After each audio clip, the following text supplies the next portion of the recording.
The CEO of a foster group home company here in Arizona is sitting down with me to tell her side of the story after state regulators forced her to close down her homes, removing all the kids last month. I can identify with those kids that lived hardcore lives, and I can talk to them and tell them how we can change it. This is Veronica Johnson, CEO of We Care Homes. She operated 4 foster care group homes in South Phoenix. We try to tolerate and we try to work with the behaviors so that they don't get moved around, because that's not a good thing. Last month, the Arizona Department of Child Safety removed all 18 kids in her care, then refused to renew the contract for her facilities. I had an amazing relationship with DCS for all these years, you know what I mean? This year it would have been 10 years, and the last 7 months have been crazy. ABC 15 asked DCS for records relating to the history of We Care Homes, and we received these investigation closure letters dating back 7 months all the way to November 2024. They list 27 complaints about the condition of the homes and the treatment of the kids inside. In most cases, investigators could not validate or refute the allegations, but there were 4 complaints that were validated or listed as a concern, including a staff member denied youth food, that employee no longer works for the company, questions about supervision. After walking home from school on a hot September day, the children were described as sweaty and red while waiting about 20 minutes outside for staff.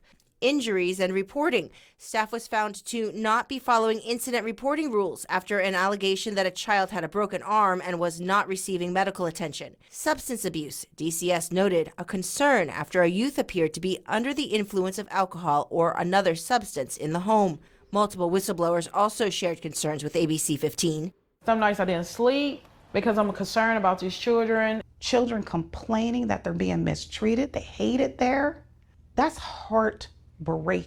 2 months after we first interviewed them, these women tell ABC 15 they stand by their statements, even as Johnson now pushes back. We were so misrepresented by the 2 ladies that you interviewed.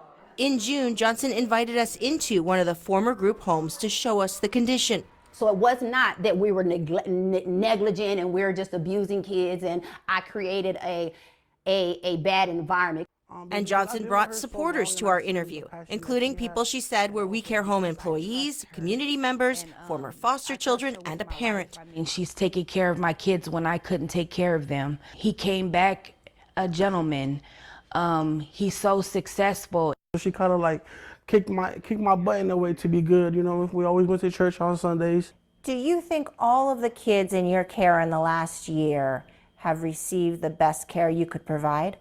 That I can provide. I have a high standard. Am I pleased with my staff and what they gave me? Absolutely not. Let's go through some of these allegations, right?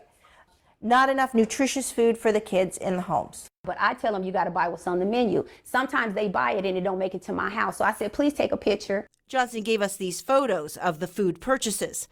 This was a sustained allegation that there was a kid who was on some kind of substance high or drunk at a house. Look at my face. Miss, he came into our agency on drugs. Johnson sat down with me for nearly 90 minutes, explaining challenges with foster youth and staff who didn't meet expectations.